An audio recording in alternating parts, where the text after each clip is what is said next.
Good evening and welcome to the Obelisk on this super pink moon. Brings back memories of Nick Drake. Tonight's guest is Masaki Miyagawa. Masaki is an author, speaker, and consultant based in Los Angeles. He has over 10 years of experience in the esoteric field, and his family has been involved in Buddhist studies for over 400 years. Masaki is currently teaching meditation classes and available for personal numerology consultations. His website and links are in the description. Masaki, Niish, how you guys doing on the eve of the apocalypse? On this fine Passover, too. Happy Passover to our Jewish listeners. Yes, it's Passover. Shalom. Masaki, it's great to have you on the program. Oh, it's wonderful. Yeah, I'm a listener. I checked out some of your shows. My good buddy Rock Castaldo. Oh, we love talk Rock. with you guys. So yeah, and you know it's funny because you know, in our area we come from all different directions, but I find that especially somebody like Rock coming from the Italian strega tradition, Yes. right? I come from a old Buddhist temple line, which is the Vedism, the swastika culture. But Yes. guess what? What we think is like 99% the same. So there's something going on with like minds, you know. Oh, yeah. The threads are there Yeah, all there's, across the board. there's not a lot of daylight between a lot of us. Yeah. Well, I'll just throw this out real quick, but pertaining to like the Ra and me, there was a lot of high culture and knowledge that came from Persia, and the Buddha was connected to Persia. He is thought to be, you know, one of the Scythians or the Sacs or the Saka clan. So, you know, the Persian, you know, and that was one base, that Central Asia, kind of Middle Eastern area. It went east and west, so it influenced the East and Asia, but it went, you know, highly influenced like Italy and so forth. Well, Asian culture is so old. I mean, it's so much older. So, Is it? I would say what happened was the so-called West, the more like white peoples, they were dominated and conquered first. yeah. So then when the so-called archontic force started to take over, it was the more outer areas like Asia that were conquered last. So that's why it seems like Asia has retained a lot, is because we haven't been under such like colonization as long. So, Yeah, well, that's actually what I mean, is that there's still a chain of custody with information and lineage and all that. There's still, it's like you look at these other cultures and we have to dig into archival, you know, we have to do digs and stuff. It seems like the continuity is there within Chinese, Japanese, Tibetan stuff. Right. Well, and then, you know, you get into these areas. I'm interested in kind of like occultism or metaphysics in general, but because I came out of a family line that's directly connected to a temple, a Buddhist temple in Japan. That's like that was our family business for like 400 years, right? After getting into more like the internet kind of like alt research, it's tying back to when I was young as a little boy in the Buddhist temple here in LA, absorbing this information, but now I'm looking at it in a totally different way, you know. So it's just interesting that I think there's really only one story on the planet under many different names, you know? Yeah. Oh, yeah. I agree. So what's the transition between Shinto and Buddhism? Well, you know, Shinto is I would say more indigenous so-called religion of Japan. Now, I wrote an article on my Patreon, which is Pyramid Power on Patreon, and I wrote a couple articles about kind of like hidden Japan or secret Japan or occult Japan, right? So one of the articles Ooh, I like that. One of the articles I wrote was about I don't think I said Shinto, but I said Japan, land of Inanna question mark.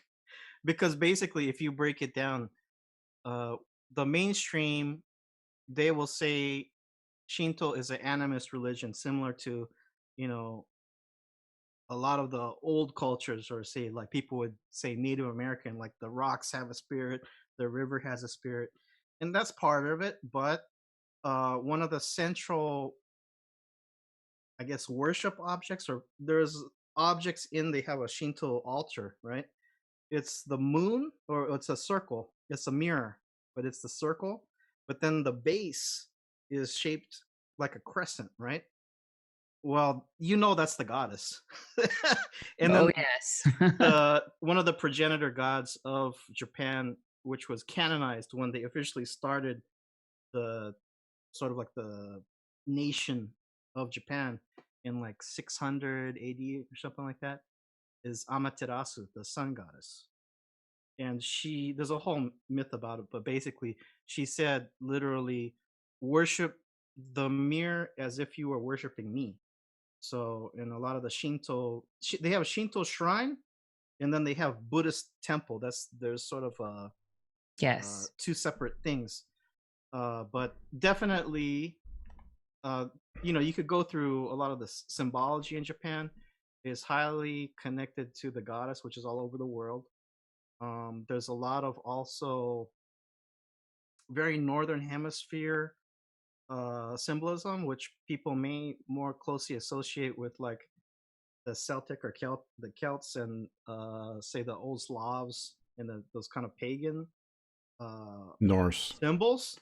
Because my father's side has a totem. Like basically in Japan, I think one thing about Japanese culture, as far as I know, is that it may be one of the few, or maybe the only Asian cultures that has heraldry, right? Just like Europe, they have the heraldry with the shield, the family crest, and so forth.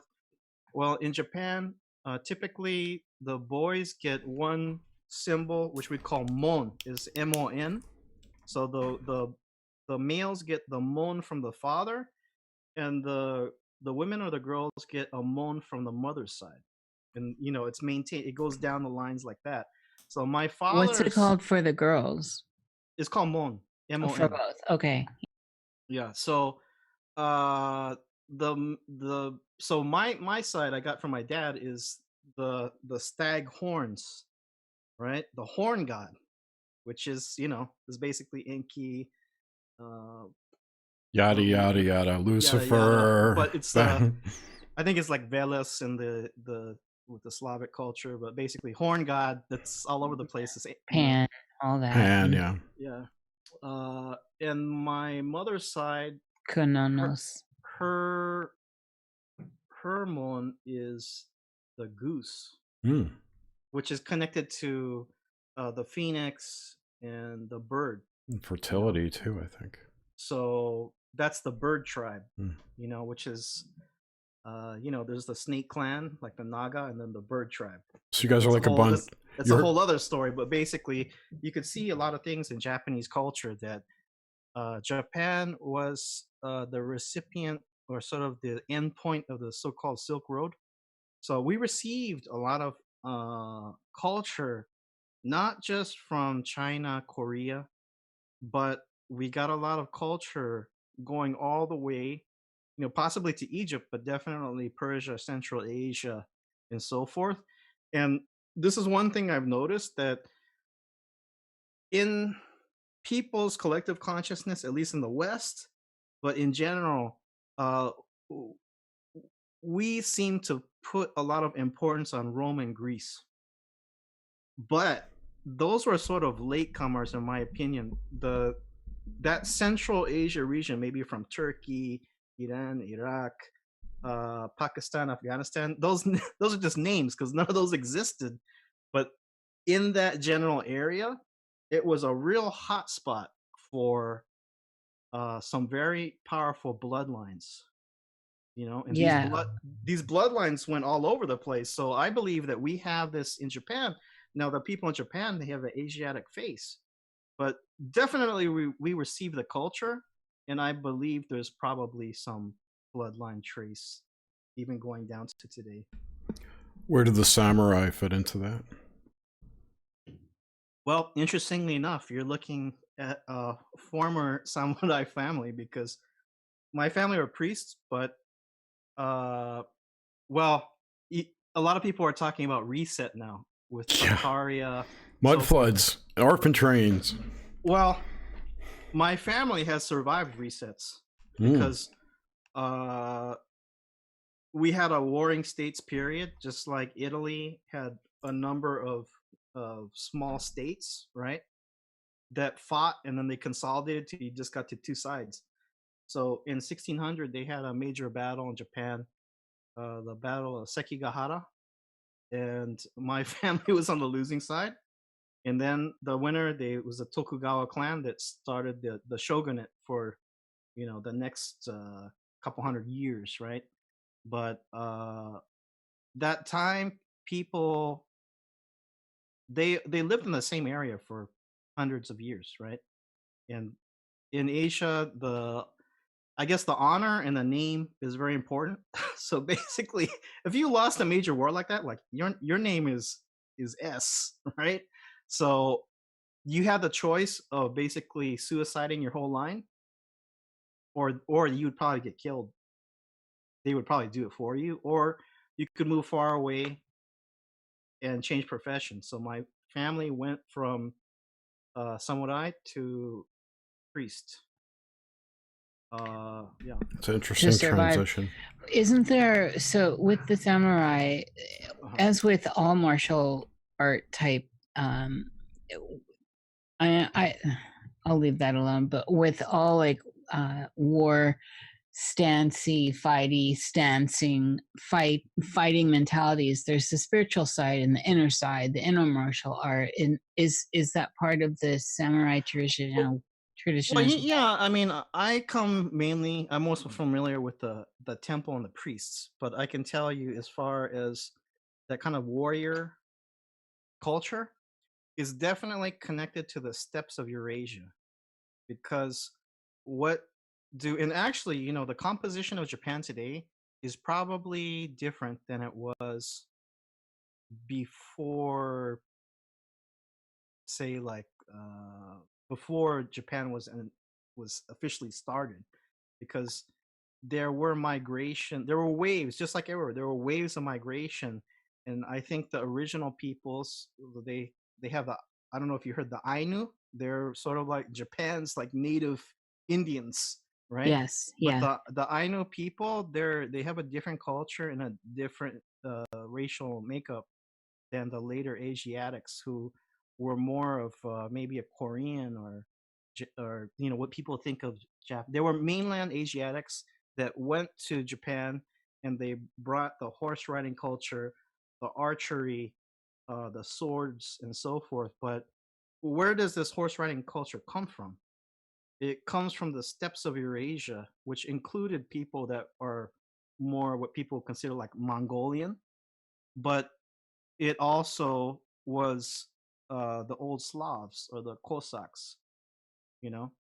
And one of the things that a lot of people don't know is the Buddha, right? He is the Aryan prince, and typically considered to be Indian, but really where his tribe was based was, you could say, it was northern India or southern Persia, because there's an overlap. So that area of Pakistan, Afghanistan, there used to be Sakastan, and the title of the Buddha was Shakyamuni or Shakyamuni Buddha. So the Shakyamuni or Sakamuni or Shakyamuni is Lord or King of the Sakas, or the Saks. But what's Sak? Well, it's basically the same root word as Cossack, or they have Kazakhstan, or Saxon, like Anglo-Saxon. So, and a lot of people say that he was a Scythian, which was like it was one of the Slavic tribes, and Darth Buddha connected to he was connected to Persia. So you know, and you can see this in Buddhism. A lot of the typical symbols. Well, number one of the main symbols of Buddhism is the swastika. So that already tells you something. We could talk about that because the swastika has a Let's lot go around down it. that route. Let's go down that path. And because we do see it everywhere in India as well. And so. Okay. Well, let me spit out some of the things and then we could go over them. So there's the swastika.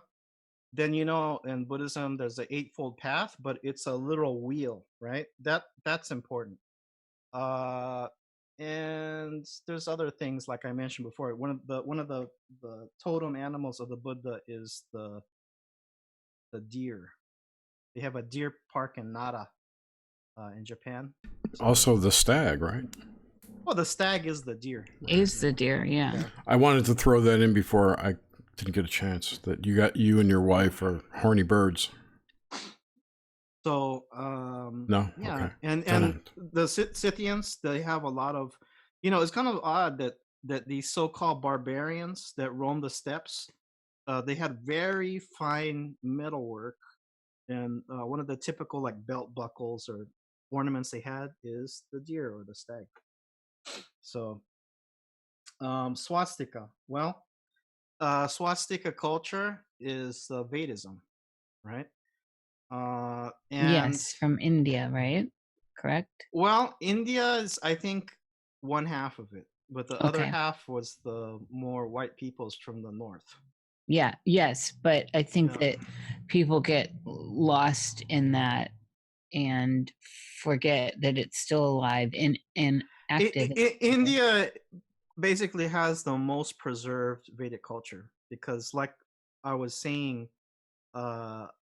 well, you know, look at all the Gnostics, so-called, that were genocided, right? They spent a lot of time getting rid of that Vedic culture in other parts of the world, you know. But you can call it Arianism also, and I think Aryan has a connection to Orion, right? It's a part of the Orion culture. Yes. Wait! I thought they were from Aldebaran. Well, let me just present. All right. Let me just present this. That there's a lot of things in the Sanskrit, right, in the Vedas, that's talking about events in the far north that could only be seen from above, or I guess far above the equator. So probably because it was oral, and then at a later time it was transcribed. That reminds me of the Bach saga. Well, you know, we see this importance of the far north in a lot of places, sometimes in the collective subconscious, and people may laugh at this, but I think it does bear some significance. People that know Superman had the Fortress of Solitude, right. in the far north, and what was he doing? Using crystal computers, right? So yeah, there was, now a lot of, there actually are large megalithic blocks in the far north. You're talking like Siberia, the Arctic Circle on the Russian side, that there nobody even really talks about. They talk about, is it Globeki Tepe and Gobekli Tepe, yeah, in Turkey. in Siberia is Gobekli amazing. Tepe. Siberia has jewels. You hear about like Baalbek, but nobody talks about these huge megalithic blocks because it was so long ago that it got blown up, you know, yeah, in past cycles.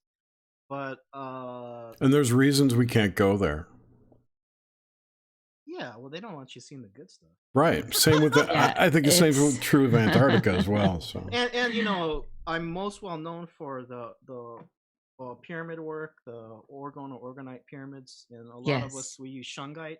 And it's very interesting that there's only one deposit of the carbon-60 shungite in Siberia. It's that far north area, you know, but it's also in Siberia where they were constructing with a military village the highly sought after Siberian blue quartz with the cobalt that they were making to ward off American tech in the Cold War. Yeah, it's There's also there was an Indian guy. It might have been like 100 years ago.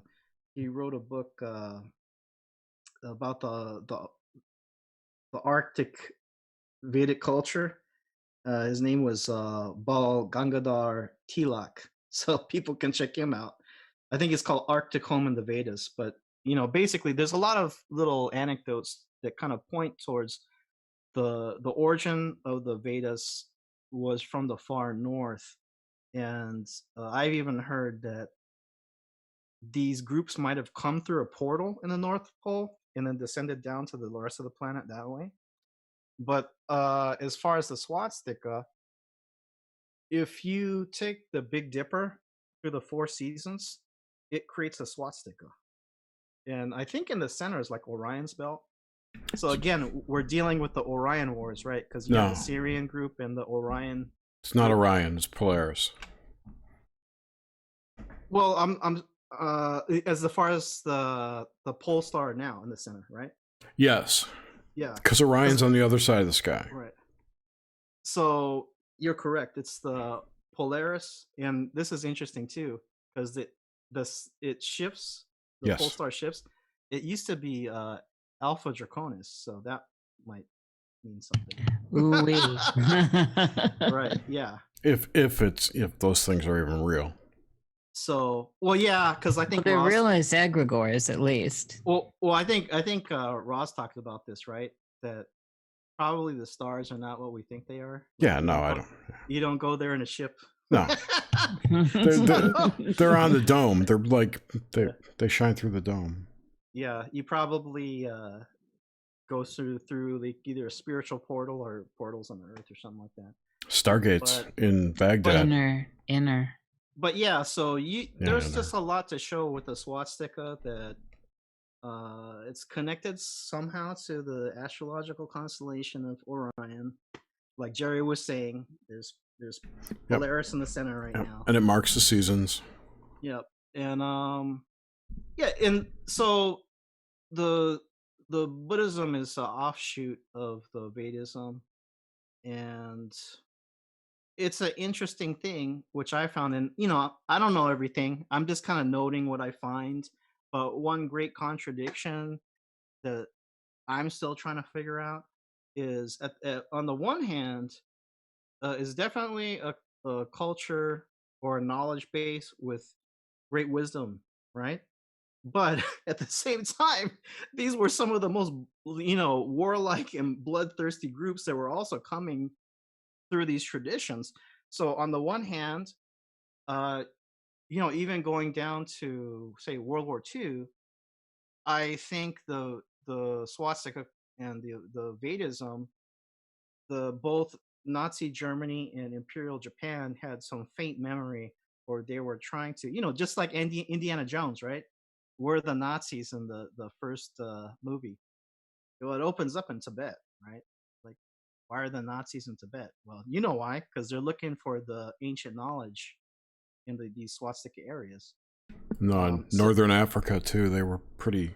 Yeah, they spent a lot there. of money, and, especially like in that time. Mm-hmm. Like I think Germany is like maybe the size of Texas. Now they were taking over Europe and so forth, but they put a large significance on finding, whatever they were looking occult for. Devices. Yeah, it's like occult SS. Yeah. So, the two layers. Yeah, so I think that's definitely one reason, besides geopolitical, why Nazi Germany and Imperial Japan allied was under this swastika culture. That's sort of like maybe like a lower aspect, and I would say the fascism is the lower aspect of Vedism, because if you come from a purely 3D perspective, you're going to start thinking about master race, right? But if you've been through things that you guys have been through, or people that watch your show, then you know that these are kind of just roles we play, the racial types and so forth. Yeah. So how can you say like, well, one's superior to another when you just swap roles? Like you're like white, black, Asiatic, and so forth. And we're all part of the same hand above the water, as they say. But if you want to get the goodies, what do? You lock down people and you start raiding and finding where these things are hidden and where they're generated from. And that's where, like, on a strictly 3D plane, where some of this fascist stuff comes in. You control and dominate, and then you raid and pillage and get the good stuff you want. So you can see how it becomes like a control the people and then find the goodies. Well, also it's more difficult to play the higher aspect, because if you're just going all out, like a lot of the fascists or more archontic mindsets have done, like what's happening right now, you don't care about the rules, right? You just go and slaughter and kill. But then if you're coming from a higher perspective, you have to kind of deflect and do strategic moves to not directly make the karma blow back on you. Right. It's a more difficult role to play. Yeah, and this is why there's a multi-tier aspect to these operations, so to speak. This is why there's a warring section, and it's complex, and yet it's nuanced. But at this point, don't you think that a lot of the ancient tech was commandeered and accessed, say, in the past? Yeah, but at the same time too, I think you can only go so far, no matter how advanced you are with the technology. Because ultimately you do come to a point where you have to have some kind of spiritual power. Yeah. 100% agree. If you don't have it, the only thing you can do is vampirize and use others to get that to use for your own purpose, right? But if you look at where we are at this pinch point, that's probably, we may not live to see it, but I think that whatever this singularity point is coming in this century, right? I think we've already hit it, and we're in a retrocausality loop. Because it doesn't matter, Masaki, when it happens. When it happens, and because of the nature of it happening, it's I'm talking about this. I'm just thinking about this linear line that we're kind of on now. But of course, it's happened before, it's happening now, and it's going to happen. Yeah, he doesn't mean the AI singularity. But it could, though. He's talking more eye of the needle kind of thing, like Randy Magus talks about. But in any case, if you were talking about AI, right, it's kind of a dead end. So again, it's like you can only go so far. Like, what are you going to do? Live in the 3D forever? Even that breaks down after a certain point, right? So as we're seeing now. So I mean, it's just like interesting that so much information is coming out now, or let's say in the recent past, last 5 years.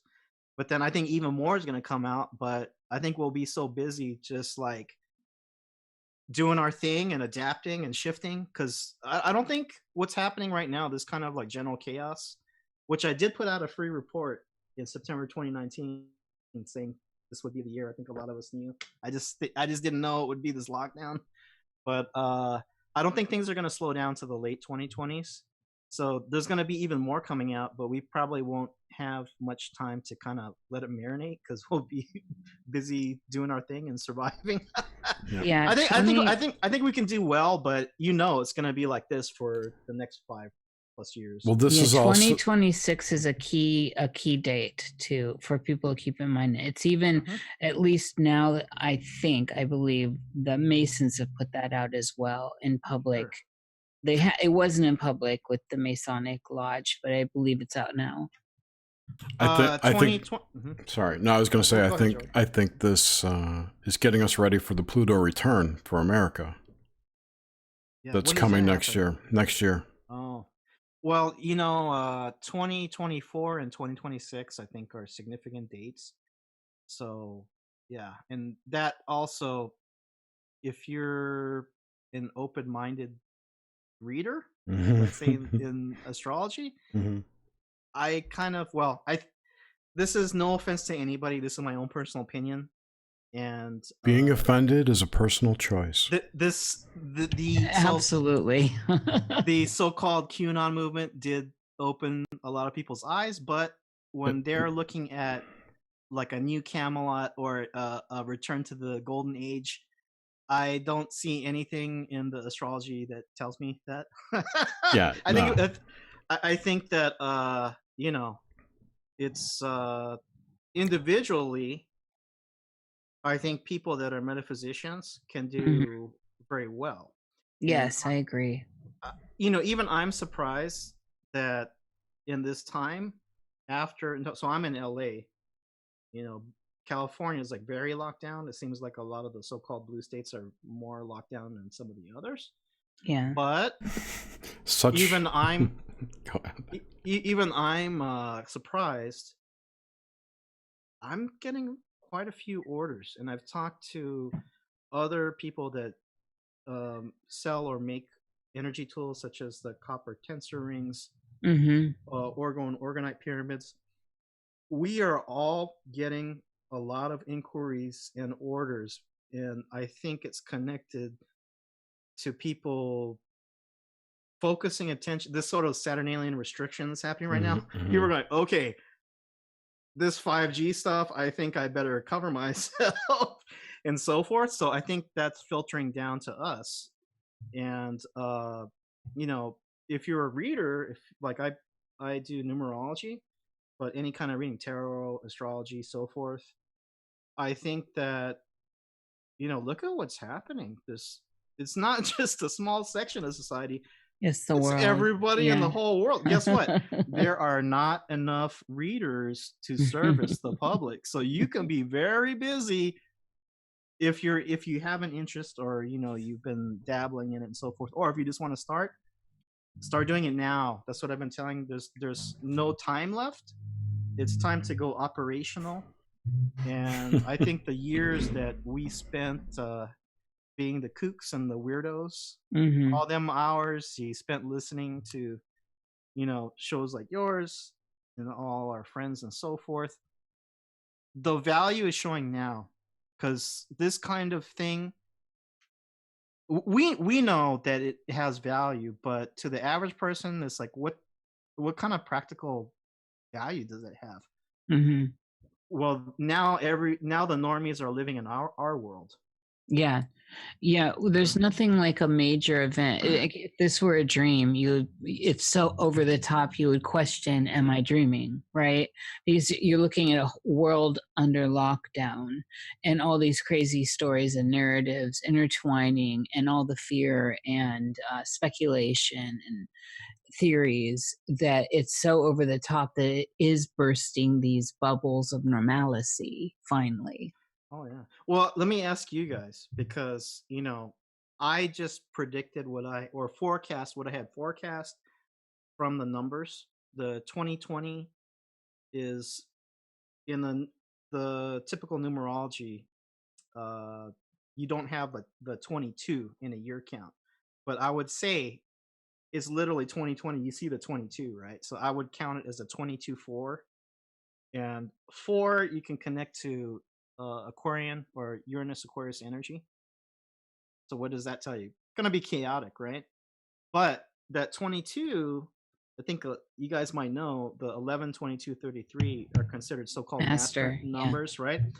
The 11 would be psychic channel, 22 would be master builder or so-called master mason, 33 would be spiritual teacher, right? So 22, the idea is you take a next level idea and then you implement it over time, probably not even a month or a few months, it could be years, right? To build a structure, it could be a literal building, it could be a social organization, or it could be the 2030 plan, you know? So that's why I said this year would probably be the year of the financial reset. But yes, I'm posing it to you guys, I didn't think it would be a lockdown like this. I just thought financial collapse, you know, that kind of stuff. So It's funny. I've had this. I had February on my calendar for a couple years. I always look ahead, and at the ephemerides. I use the Rosicrucian one in particular, but I had this marked on in the side notes, and I've been talking about it like a lot of us. We, who look at these the astrology and the stars, and I knew it was going to be severe. I had no idea that it was going to result in like a world lockdown. And then there were people like Joni Patry who said, expect the new 9/11. And so she was taking, and she's a Vedic astrologer. And so, yeah, here we are. It really, I think, exceeded all of our predictions. Well, you know what? I think the powers that be are kind of at a loss too, because I really feel that it's not just chaos for us, it's chaos for them. Yes, absolutely. And that might be good for us, but the S hitting the fan for the unprepared and the majority of the public who's more normie. You can say shit, it's okay. It's we had years for this to sink in. Yeah. And a lot of us were doing our own balancing, our own healing, our own soul excavation.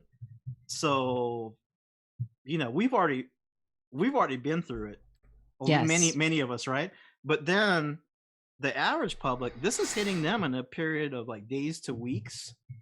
Oh, yeah, it's like it's a lightning bolt, right? It's very lightning. It's very The Tower for a lot of people. Oh my God! I just pulled it. It's the Jerry. Jerry put up the card. It's it's the Trump Tower, right? So you were talking about tarot, and I remember that I got this new deck this week called the Orion's Tarot deck. Oh, there you go. Sexy. And it's an animal-based deck, and I was looking at two of the cards. Where did it go? The Devil card. Now I'll put links to these in chat. Oh, I like the look of these. Look at that. That's what's up. And this one, that's what's up. the lionfish and the tower. Anyway, it's a beautiful deck. One of the things I like about what you bring to the table, Masaki, is you have there's something effervescent about you, and with your messaging as well, instead of dark and doomy, because this is an easy time for people to get really into those storylines. Well, I'm glad you say that, because a lot of people say I'm too dark. Oh, no. No. Well, I'm a Scorpio sun and a Taurus rising, so I'm a hard head. But all that fixed energy. I'm double fixed, so I'm a hard head. But when I do readings, I ain't gonna really focus too much on the so-called good stuff. I'll mention it. I'm gonna be real with you, and I'm gonna tell you, if I see your chart's jacked up, I'm gonna tell you your chart's jacked up, because guess what? It's the more hard aspects that you need to focus. The good stuff is gonna roll out no matter what. The good stuff rolls out. Nothing gets done without the squares and the oppositions. That's that's our fuel. But your messaging and the way you come forward, down to even your vocalizations are there's just something, like I said, I think the word is effervescent, even though you're giving it to us raw. And that's nice. I mean, I think anyone appreciates no sugarcoating, but you're not like, I'm going to the hills and I'm shooting anyone who hits the tree line. It's raw with a positive frequency behind it is what it is. Well, if I thought it was all no hope, I would just quit, right? But I'm telling you that what I really feel is that there's at least a space for us, our kind of people, to carve out. Yeah. I do feel that what's happening is waking a lot of people up, or a lot of people that were on the fence. Like I was saying, I'm getting hit up by people that had thought about getting some, energy pendants or pyramids or whatever. Yeah. And this is forcing them off the fence. They're like, shoot. And let me tell you, I am totally sold out of a lot of items. Oh, because I imagine. Yeah. I'm only one guy, right? And a lot of the smaller items I make when I'm making pyramid, like when I make a pyramid, you always make more resin than you're going to use. So I Mhm. pour that off when I make smaller pieces. Well, I'm like completely cleaned out. I may even have to, get a helper now Oh, that's because, excellent. See, yeah. the end of the world's booming for you. Well, I'm the just thing, I'm just joking with the end of the world, though. I don't think it. the thing is right. Like, I think. Well, I'll tell you this. I'm as disturbed as anyone else by what's going on simply because I'm a human being, and when I see when I go to the Trader Joe's and I see the shelves totally cleaned out, like now it's kind of Yes. more back to normal. But I specifically went. There was a day I specifically went when somehow everybody in LA knew that was the day to they had to get 6 months of toilet paper for some reason, right? Yes. That's disturbing. But on the other hand, I, like you and many others, we knew something like this was coming. Absolutely. But especially for the work that I've been doing, I feel extremely confident because Yeah. I only see growth. And then you could explain that through the Uranus and Taurus transit and other things, right? Yeah. Yeah. But basically, what I've been telling people is now's the time. There's quote unquote no time left in a positive sense. It's time to get off your butt and go, go, go. Let's boogie and let's, adapt. And the energy is there. Like you said, that key date 2026. Yes. While this chaos is going on, guess what that produces? It produces a lot of people that need answers they're not getting from the Yeah. standard source. They're at their wits' end. So they're like, you know what? I don't even believe in this stuff, but let's see what this reader has to say, right? Yeah. Or, with in general, the ramping up of the cell tower frequencies, the Wi-Fi, the so-called 5G. A lot of people, they want the tools. And you know what? There's room for everybody. Yes, I say that constantly. That is such a big, gigantic idea that needs to be heard, because the dream of not enough is a terrible reality to live in, and it also creates this cutthroat reality. And that is, I just don't know why people want to feed that kind of Right. tulpa. Well, it's not like I give away the farm because there are certain proprietary things that I do with my pyramids. But if it's a legitimate question and it's Yeah. about one-on-one about doing something, I say, look, here's the information. You go and do it. Because some people ask me, because, I have powered pyramids. Ra has some of my pyramids. And it's extremely powerful. But some people want to go from zero, having not cast anything, to going to where it took me several years to do that. So what I say is, like, start with the 101 and then work your way up. And basically what I do, like, I would say 99% is on the internet. That's actually how I started. I was interested. I looked at the 101 how to cast orgone or orgonite pyramid, the materials. I mean, many people have seen them. You might see these pyramids at holistic fairs and so forth. It's was really originated by this man Don Croft in the 1990s. He set the formula and the positive mentality to the whole movement, which is very DIY. So anybody could come to it in their own way. But the composition of the pyramids is plastic resin, which holds it together. You have your quartz crystal, and then you have metal particles or metal shavings. And it sounds crazy, but you can douse or muscle test it or experience it yourself. If it's made in the correct way, you will get better sleep because it's basically produces a high etheric energy. And I also add shungite, which really kicks the power up. Do you put any quartz in there too? Oh, you need quartz crystal. Yeah, right, because that compresses in the resin and produces that piezoelectric effect, and which powers. Yeah, I mean, it's that tells you something too, that you can make a piece that works from the first time. Now, it may not be, basically I worked it up to an art type level, right? But if you're just looking for the energy, you can do it. The information's online. So that tells you they didn't teach us something in school, because how could this produce such a healing effect? And one great thing with the energy tools also, which I think is necessary, just like everybody, they have a pair of running shoes, or if it's, we have like a winter coat or something like that.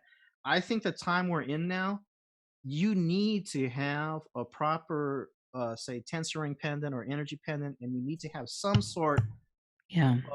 of energy tool on your bedstand, whether it's a shungite pyramid, an orgonite pyramid, a large tensor device, just because of the time we're in. But the EMF, as a practicality, I say definitely Shungite. do that. Yeah. But the side benefit, I think you guys know, is it bumps your mentation and your consciousness up. Yes. I can't get enough of, personally, the Siberian blue quartz, especially if depending on, especially, I like the old stuff. There's still a little bit of the old blue around, and it's hard. You have to know what you're looking at. But even the lesser stuff with less cobalt in it, the actual element. But the thing about it that makes it so potent is, the Russians developed it to be a weapon and to protect. And so it's like any of the physics within the crystal industry that went into computer making and into weapons making. And I went down that rabbit hole a while ago, and then got some, and then sourced some of the original dark, heavily saturated cobalt. And it is unbelievable. Now I can't have enough. And so it's one of those things that I have been saying kind of passively, because it's already expensive, and I have enough now. But I mean, it's one of those things that if you work with it, because it is absolutely military grade, especially if you're getting some of the Vogel cut stuff, you can see astounding effects from it, as far as deflecting some of the scalar energy that's out there. The New Age community co-opted it, and that's great, and that's actually what brought it into our common world, thankfully. And so but I just wanted to throw that out there with the Siberian blue, and it would be interesting to see the level of what you do with some Siberian blue in it. Well, I mean, definitely the materials you use, like if you're working with the orgonite or orgone pyramids, follow the basic recipe. But even I was surprised the first time I used real gold in there, because I held off because it costs money. Real gold's expensive, right? But I said, man, I ran through all the basic materials. Yeah, okay, let's try this real gold. When it came out, I was like, wow, it's really powerful. So, yeah. There's a reason the Anunnaki wanted the gold. Yes. I have a question for you. Have you heard of this guy, Mike Emery, who talks about orgone bubbles? Yes, I think that now this is just my opinion. Yeah, please. What they are doing, I think you should only go into it if you know what you're doing. Because see, the orgonite, you're using the energy of the materials. But when you are doing what they're doing, you are going into magical work. Yes. Because they are basically dealing with thought forms and tulpas. Yes. And I've already seen people running into problems. So, basically what Jerry is referring to is there are people charging, various castings. Some of them are even plaster, which you can't really do with orgonite, because orgonite, you really should use the plastic resin. But they're charging castings, but they are invoking names. They're invoking, and we don't even really know what is becoming attached to their guests. Yes. Because they could be elementals, they could be a number of entities you really don't know. Everything is demons anyway, so. You know, and look, in this Aquarian age we're moving into, that's the way door it goes. is wide open. Right. But just understand, people, you can't blame the church. You can't blame your daddy. No. You are now the magician. But if it blows back on you, that's also your responsibility. So I saw, and again, this is just my personal opinion. People are free to do what they're going to do. But I have seen posts which seem to mysteriously get deleted very quickly. People that are having problems.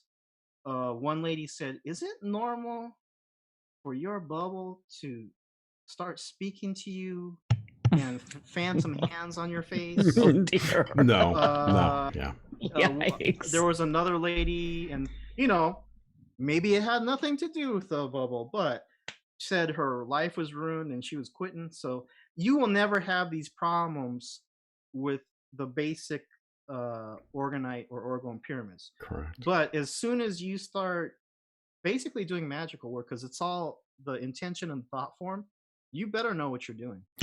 Basically, what they're doing, what to me it seemed like drawing spirits into stone or crystals or whatever. Matter. Yeah, into matter. You know, the Romans and Greeks practice this with their statues. So, I mean, it's not new.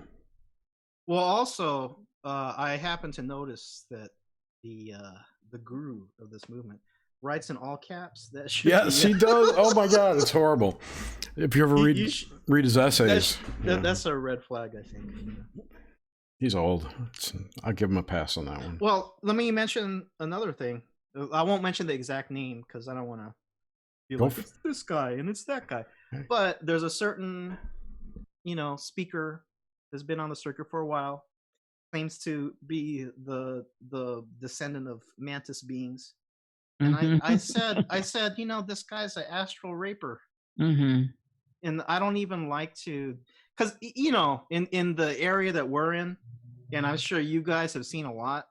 I know who you're talking about now. Yeah, of course. I mean, there's so much going on, and it's kind of like you don't really want to talk about it too much because you want people to keep the vibe up. But honestly, you guys know that there's this in our area. Either the people are honestly putting information out and they don't have any agenda, or why do you know so much about certain things and why are you talking about certain stuff? And that's why I mainly am just a guest on shows now, because I used to do interviews and I stopped because when I got to the far edge and I saw what was going on, it's like I'm getting traumatized. I got to pull back. Yeah, we just started a new show when that happened to us. Yeah. It's a challenge. You know what, Masaki? I'm interested in your perspective on an energetic level as to what's going on with the virus that is about the collective. And I said energetic specifically. Well, I mean, what I think is probably not too different from what you guys pick up, but number one, the powers that be are, just by putting that fear vibe out, you're pushing people's frequency down. Yeah. Right. Which they though? Well, the physical ones or the non-physical ones? I would have to say it's non-physical because, I think we mentioned before, I think the so-called banker types and the CEOs hiding in their bunkers, I think they're at a loss too, because I think whatever happened, it didn't happen on their schedule. And I think a good thing for us is, this thing does have a certain time scale. Mm-hmm. And now, like in New York, they said the cases are 75% down. Like the hot spot is now Long Island because and then I don't want to say too much, but it seems like it's not the millions of deaths they were talking about. Yeah, they keep lowering that.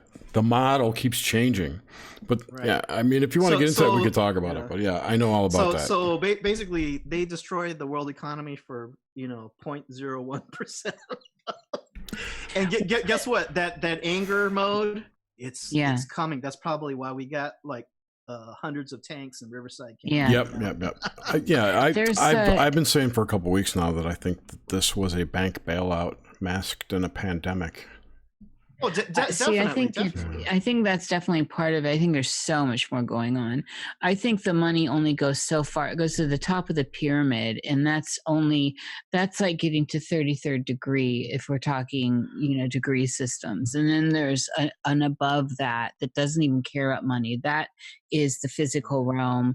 That's the material realm. There's something going on that's piggybacking an energetic takeover, a possessive kind of thing, like we saw in Body Snatchers and all that kind of stuff that's been seeded to us for years. Can I tell? Maybe because I told you guys I had some vivid dreams, and I think both share those, please. I think both of them, they could relate to what's going on now. Now, I'm not one that has these kind of dreams. Like, I'll have a significant dream like once a year or every couple of years. But since I do work with the powered pyramids, which is basically, it's that high scalar energy. People call it the orgone. It's basically if you have, it's liquid chi.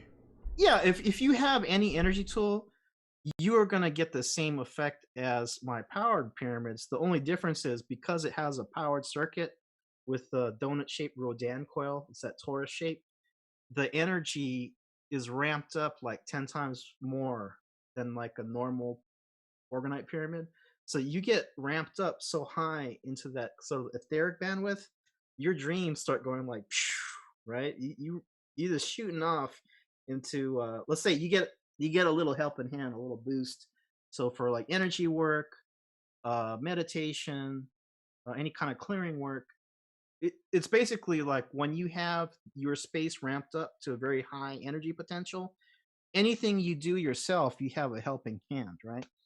But early on, the first powered pyramids I was making, I just wanted to see what the effects were, because a lot of this 101 is actually online, but they don't give you a quote unquote trip report or like, the experiences in detail. So I use myself as a guinea pig. I was running it 24/7, which I don't recommend people do because it's very intense. I tell people, do a half day run, do like a dream session for overnight. But because, I'm now making them and, offering to the public, I have to know what the parameters are, right? So I think maybe 4 days in, 5 days in, like I was right up next to the pyramid while it's running, right? The last night before I turned it off, I had a zombie apocalypse dream. And now I wasn't scared, but it's like a movie, but you're in the movie. So I'm just observing everything, and I wasn't afraid. But well, number one, the dream recall, normally you forget. When I woke up, I could remember everything for like 20 or 30 minutes. And I have the notes somewhere. It's in my email. I basically put the bullet points and sent an email to myself. So I still have the notes, but there were zombies. Now, they weren't moving very fast, but they were like walking, Yes, that's what I hear mostly are the slower ones from people. There were paramilitary guys there shooting at these zombies. And there were some kind of robots, or they might have been cyborgs. No, they were cyborgs, because it was basically just like in the animes you see. There were like these big kind of like robot things, but they had sort of like a meatball brain. So they were organic, but the whole body was mainly mechanical. And they were cute robots, right? It was kind of like the Ed 209 from RoboCop looking. Yep. And they had, maybe the quality was sort of an intelligence of like a dog or something like that. And this is kind of like going into like a very specific area, but it's interesting, so I'm trying to relate what I saw. Yeah, Terminator future with zombies. What do you know when this was, by the way? I don't know. Like in March? Oh no, this was like in 2015. Okay. 2015. That's cool. Yeah. So yeah, and basically, you know, for these paramilitary guys, these robot things they were just robots. They're just extra guns, right? But the longer these things were working with the humans, they made sort of like a pet like connection. Like I was saying, it's kind of like a dog or something, right? But the humans, they didn't really pay that no mind. But in any case, I was there, and I had different shapes of pyramids, and I was using the Giza shape, which is the lower slope. And at that time, I wasn't using a full frequency generator where you could punch in any number. I was using preset chips. So none of this was in words. It was just through the visualization or the story of what I was seeing. I understood the message. So I was trying the different shapes. The high slope Giza pyramid, which is very pointed, it's like very high slope, pointy. That was the one to use. And I forget what frequency exactly it was, but it had to be 15 or 30 hertz because those are the only two presets you can get at the common Hulda Clark zapper chip. That's the one a lot of the Organite people use. And the zombies, they just kind of like stopped and dropped to their knees. So that's like in Mars Attacks when they go crazy from the yodeling. So I really didn't know what that means, but the more that we're moving into this time now, I'm going, I hope I don't see no zombies, but it could be metaphoric too, where there are always forces that are working through people. And I'm very glad that I'm working with the tools, and I've been able to send out I think around 1,500 orders in the last like 5 years or something like that. And you know, for me, well, I'll say this one thing, although you know it's not easy to go through what we're going through right now, I feel like I've been woken up because I'm a crazy person and I'm just working 24/7 because I'm double fixed, and I got that Taurus, you know. Yeah. I have a cat midheaven too, so. Oh. So you know, what was your moon? I think it's a Taurus moon. You got a Taurus moon and a Taurus rising, was that? Yeah. Oh, interesting. Yeah. So, you know, I get kind of numb to things because I'm just making stuff every day, and I'm not consciously thinking about the implications of what I'm doing. But this major event, I find it, again, I don't want to be frivolous, but I find it a little invigorating because now it's putting focus on like I'm doing the right thing, you know, especially with all the good feedback I get. So yeah, that's I think that's one of the good things about this major shift we're going into. It's, you know, maybe we didn't, you know, our kind of people didn't even completely realize what we're doing, but it's like you are now prepared. If you're not totally prepared, you have enough to really start like going operational, and we're in the flow. I would say that the esoteric and the practical application of the body workers, the people that are doing readings, the healers. I mean, we're right on track with what's supposed to be happening right now. I just had the image when you said that we're in the pipe of the wave. We're in the flow. Yeah, we're in that pipe, you know, where it's curling over us. Yeah. So, do you use Sorry, I'm sorry. No, I was going to ask, do you use a pressure pot for your castings? I have a degasser. A degasser. For certain things. I don't have a pressure pot, but 6 of 1. I'm my number one tool is the bamboo skewer. Yeah, pop those bubbles. Pop them bubbles. I bought a lot of resin, and I have shit to cast, and I just haven't done it yet because I've been doing other projects. But yeah, I'm ready to get into it. So yeah, I mean, and again, like I said, from the first time, whether you're making the little muffin-shaped so-called tower busters, right? It's basically the same material as the pyramids, but it's a little easier. You basically cannot go wrong with the muffin mold, right? Or you use a pyramid mold and you do an orgonite pyramid. You can make a good piece from the first time. The only thing that I would suggest is people use a muscle test to confirm the energy. Or if people that are dowsers, you can use dowsing to confirm the energy, because there's no off-the-shelf meter to rate the kind of etheric energies that are coming off of these energy tools. But I think even a lot of your people, though, they may even be able to look at it physically or look at a photo. Like I can do this. Yeah. And you can say, is this one or that one, right? Right. And so anyone can douse too. It's not just people who can douse. Yeah. Anyone can douse. You just have to. You have to do it. You have to do it. Yeah. And you have to see what it's like. And once you do it, you're like, oh, I see. And then the confidence strengthens your ability.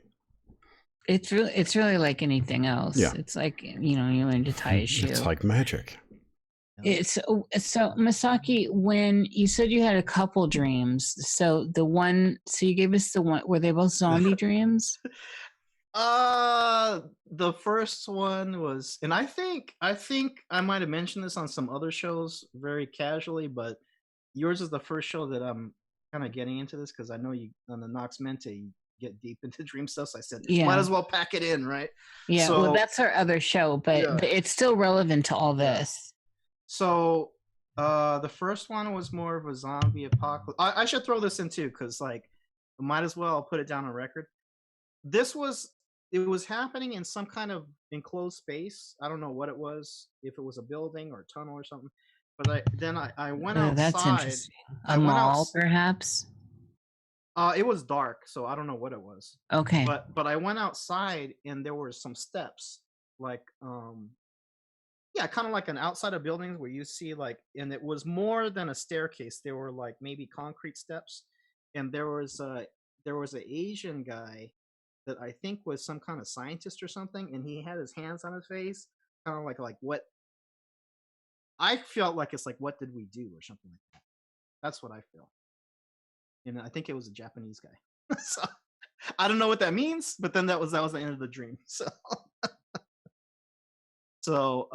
well, by the way, there is some circumstantial things connecting Japanese scientists to this Wuhan so-called virus. Some people think there's no virus, but if you follow the eugenics mentality, and I don't doubt that there are Chinese involved, but if you follow the eugenics mentality, it's Anglo-American, and Japanese also have this mentality. There's a virus. Yeah. There is a virus, and for people that think there's no virus, it's a biowarfare, and it's been edited, and it's out there, and it's too early for people to really get an idea for how it's morphing and playing out. There's only one, there are several viruses. So I just think people should sit back a little bit before the conviction of what's going on, before people lose all credibility in the end by having so much conviction with it. Let's just sit back. Well, another thing is that in general, with a lot of things, there's only two directions. There's higher orders of like structure, like basically order, and there's like breakdown, chaos, and entropy, right? Mm-hmm. And I mentioned this relating to this outbreak situation because one of the things that I spent a lot of time on, because I'm American, but I'm Japanese American, is Fukushima. I spent many hours following it. And I was involved in some fundraisers out here in LA. And what happened in Fukushima, one of the kind of like the small details that a lot of people have never paid attention to, the behavior of the people and the animals Yes. Was very similar to things that they happened in Chernobyl. And Yes. basically, ionizing radiation is chaotic. Mm-hmm. And so like they have these wild boars that people say, no, you don't want to mess with a wild boar. That No, boar will tear your ass up, they will right? eat you. So they have these wild boars that were just like nuts, like they're highly aggressive. That's one thing you see, and the people would become very belligerent and highly aggressive because they're basically being affected by the radiation in that way. So Mm-hmm. I relate this to the virus because there's we know it's a respiratory disease, The SARS but aspect, yeah. there's more and more reports coming. There's even a thing that said zombie effects, because sometimes it's going up Yes. into the brain, and what's Yes. happening, they're becoming very belligerent, just like the radiation victims in Japan and Chernobyl. Yes. See, you're right in line with some of the connections I've been making as an observer to this. It's completely that's tied right into a lot of it. And this is why it behooves us to sit back and observe how it's going to play out. There are waves to it, and as it morphs, we'll know more. There's definitely and there are so many layers. There's the energetic layer, which is part of the mind aspect of it that people are feeding into, and what it could be, what it is. And then there's all the disinfo, the info, what's true, what's not true, the numbers being skewed every which direction. It just seems like we should sit back, and like Chernobyl, like anything, like 4G when it came out, we don't know. You're not going to just roll on 5G and have an immediate effect. Maybe some people. So I keep hearing ridiculous comments like, well, I've got 5G on my phone and nothing's happening. Well, what's going to happen to you in 20 years? Why are people that had cell phones and been talking through their ears for 20 years are now getting brain cancer there, or carrying them in their bras are getting breast cancer? People want this immediate now, these answers now, when some of these things are slow moving, slow acting. You can't see, smell, or taste them, but they're still insidious and doing what they're doing.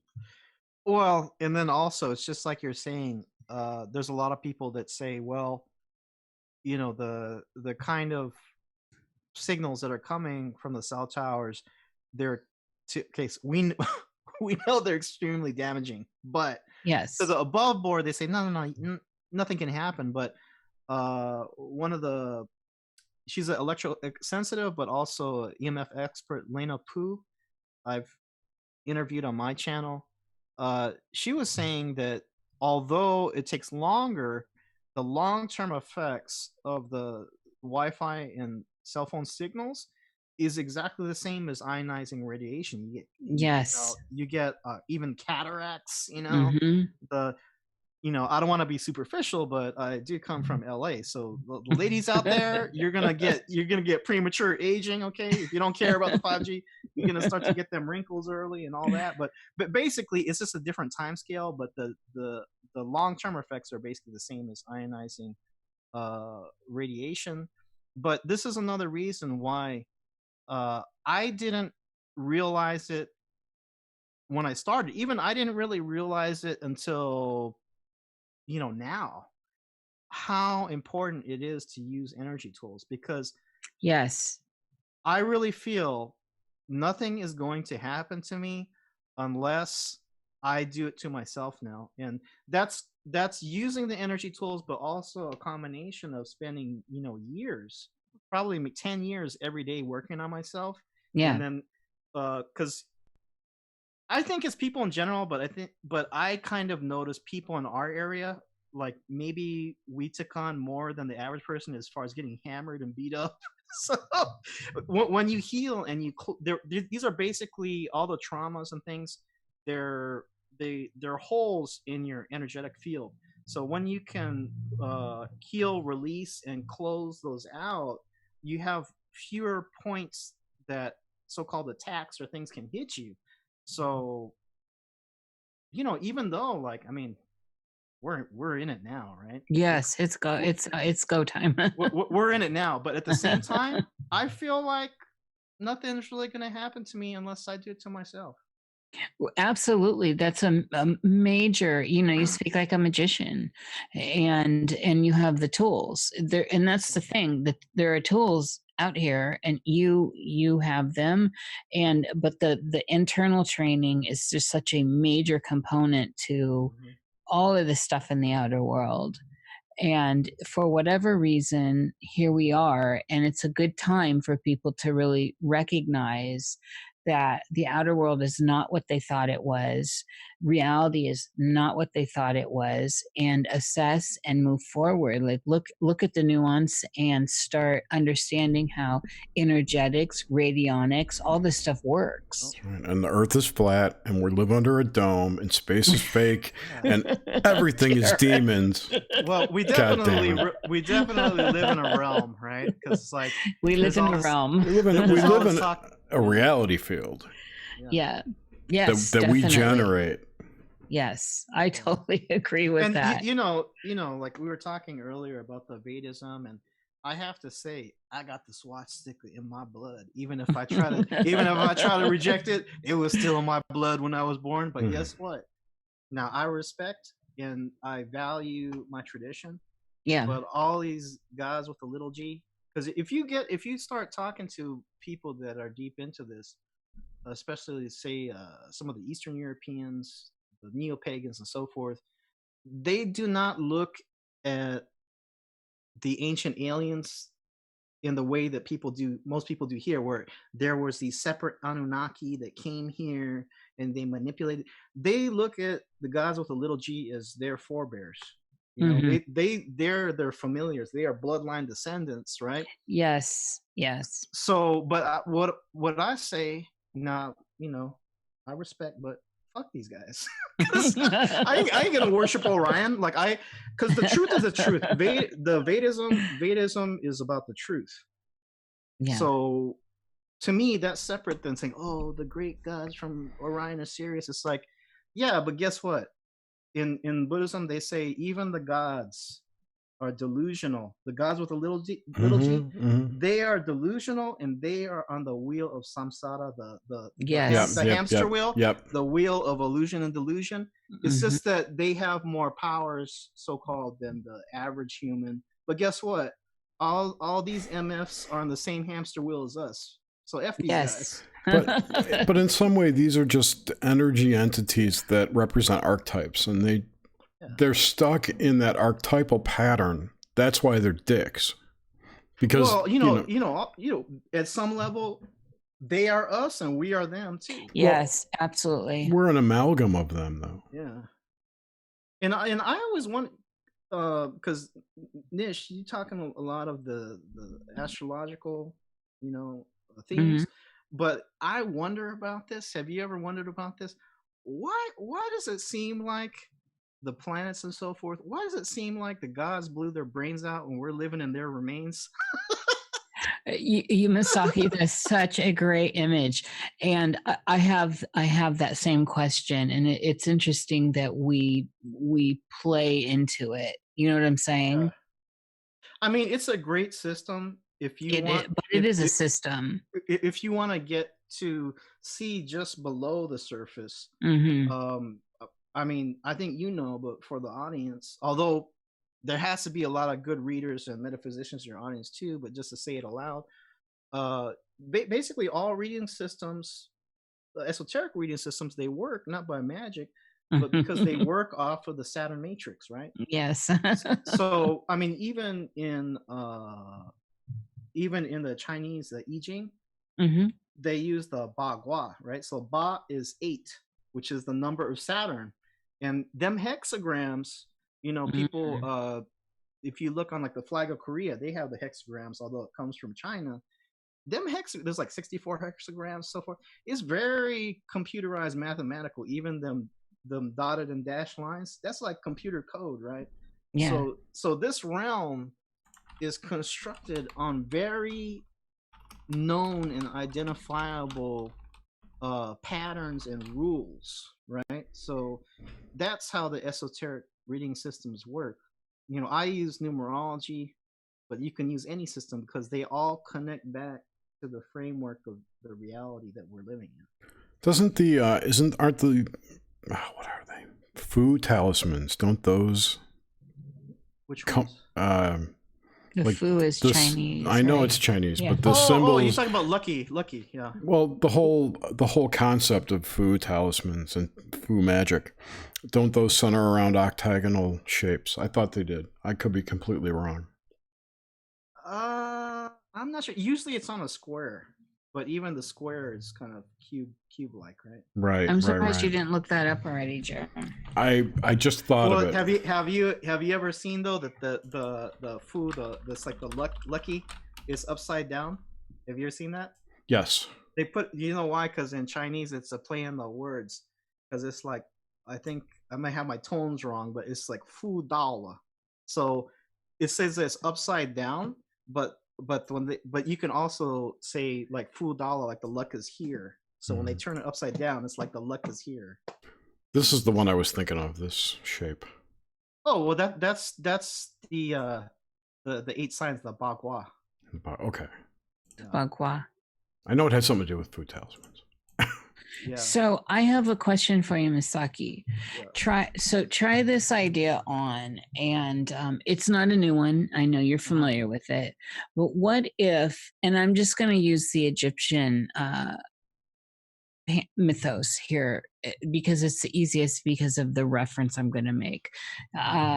What if we're all in the afterlife right now, navigating it in such a way that we see within the Egyptian Book of the Dead, and how treacherous the Egyptian Book of the Dead presents the afterlife with, and I know this is heavily in Asian culture as well, and even darker actually. But having to have certain spells to get past certain Maya, certain illusions, and don't go all to this. The light. Don't go to the light. The Saturn Moon Matrix. Don't go to the light. Exactly. So, I mean, what do you think about that? Like, if we look at how absurd everything is, how crazy it is. Well, I would say this, that now, we know about the New Age or the New Cage movement, but I love the New Cage is perfect. but there's this mentality that we gotta ascend and get out of this lower 3D and so forth. But why is it that every damn entity in the universe wants to be in a human body? There must be something significant about what we're doing and why we're here, even though we are at a very dense level. So I think that this is kind of like spiritual boot camp here on planet Earth, but I think there must be some things you can do in this level that you cannot do in other levels, and I don't really know what happens when we pass, but as far as the tradition that I was born into, which is the Pure Land Buddhism, the Amida Buddha, they say in the Pure Land Buddhism that we're only in the courtyard of the Pure Land.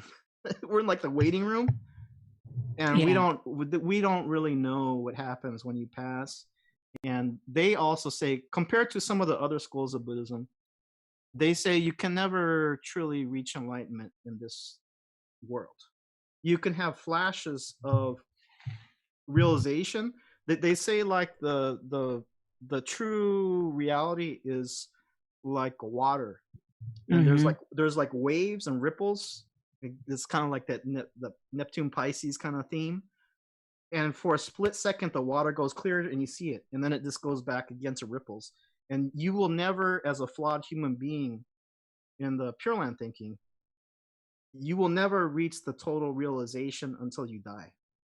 But what if, say, recently, say in January of this year, a major event happened, a catastrophic event, and we all got zapped, and that's why but we're in the afterlife right now, and that this is all part of the fractal of it, that we're all now collectively in a life review moving through. Yeah. I see dead people. Well, we are dead people. Well, you know, We are. the thing is that now I have no way to prove this, but this is kind of my thinking. This has happened before, it's happening now, and it's happening again. And all timelines are running parallel. So I don't know. I'm just doing my time on planet Earth on this timeline as I'm experiencing it. Yeah, in a lot of ways. So the way I'm looking at it is we're at the end of a cycle. Oh yeah. And when every cycle ends, a new one begins.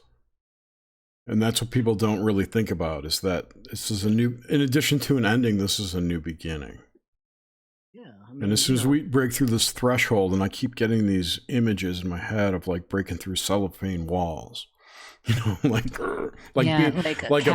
Like a birthing almost into this new room of a house, if you will. Well, and you know, this is what a lot of people said they wanted. So you wanted it. It's here. So Jack, you better go active now. Yeah. It's a well-fed ghost. That's for sure. It just makes me, it begs a question. Did we manifest this? Exactly. Yeah. Well, you know, can I bring this up? You can bring up anything you want. Anything. That 4-4 meditation that Wilcock and I think even some of the Q people. Oh yeah, those are dangerous as fuck. Okay. Now, brace yourself. Again, I fell on the, you know, maybe I gotta stop posting on Boomer Book, aka Facebook, but I said, dude, I didn't get. I didn't. Boomer Book. I didn't like. I mean, I didn't get many people digging what I said, but I broke down the numerology for that day. It was not good. It was not good. It broke down basically to very well, the 4/4/2020 is 4/4/4, so that's like super death chaos. Well, it's, but you know, it's death because you know in the Asian cultures 4 is death, right? Right, and 44 is death doors. Right. So, but it's death because, well, you know, they say Asians ruled by Capricorn. We like stability. We don't like change. Well, what's super Aquarian Uranus energy? It's death, right? Because if you lose a job, well, that was a kind of death. If you break out a relationship, that was a kind of a death, even though the new thing's coming. But 4/4/4, besides that, is 12, and 12 in the numerology, it's the victim. It's very Pisces energy, and 12 is also the Hangman in the tarot, the 12th card. Right? And so I was just like, I don't know. I don't know exactly what this is all about, but just from the numbers, like they chose a very odd date to do that on. And if you think about a lot of that thinking, it's still kind of, although I think it is good for people to put out like a positive intentions, I think it's still somewhat, it's literally in the numbers, it's very Piscean, you know, of looking for like the savior or whatever. I don't know. I think people should maybe do that kind of thing, but in their own smaller groups, not attached to these larger. Do it with people you know. Programs. Yeah. If you do it with people you don't know where your energy is going. That's pretty much the way it goes. And I think I would say to err on the side of caution that they chose it because it was a cool date. 4/4, you know, they did it, but that decision is driven by the energy of the time. Also, I forget what the previous meditation was, but previous date of the previous meditation was, but it was literally on a 12-day, which again is the victim, and it's very Piscean. So it came up twice. But I have another dream. Lay it on us, Rocky. So this happened more recently. The first one was maybe 2015. This other one was maybe 2 years ago, and it definitely relates to cell phone frequencies, maybe 5G. But there was 2 scenes. One was outside, and it was normal street scene, kind of suburban. Uh, there was like 1 or 2 people just walking, but everything was coated in like the blob, like this pink goo. And the people, like the feeling was like, I mean, the people were acting so-called normally, but everything was covered in this pink goo. The shrubs, the houses, the people, and just the the energy of pink goo is like very kind of sluggish, slow, heavy. And in this pink goo was embedded kind of insectoid shapes. There are like crabs and maybe lobsters, some spider kind of stuff, but they weren't black, they were pinkish, right? So in my mind, I was just thinking about it. This is just kind of my read of it, that it's probably connected to all these frequencies that are being beamed out. And these little insectoid shapes, they might be entities that are coming through and so forth. And just that feeling of being dumbed down and heavy, and I'm covered in pink goo, right? It's not that very uplifting, right? Cut to another scene inside a house, and the person basically had energy tools, and the space was clear. Well, I think the message from that is pretty simple.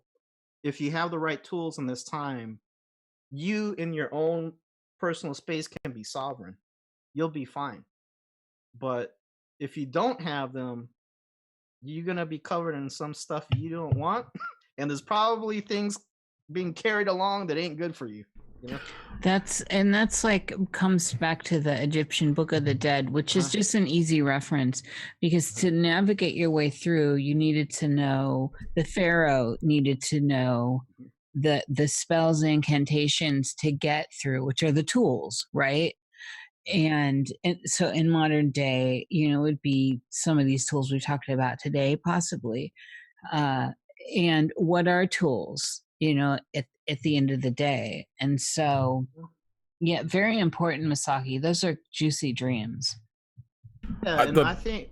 Sorry, the pink goo rang a bell for me. I'm trying to remember what it was. So do you remember when people were going ape shit about black goo and AI and all that crap a couple of years ago? Yeah.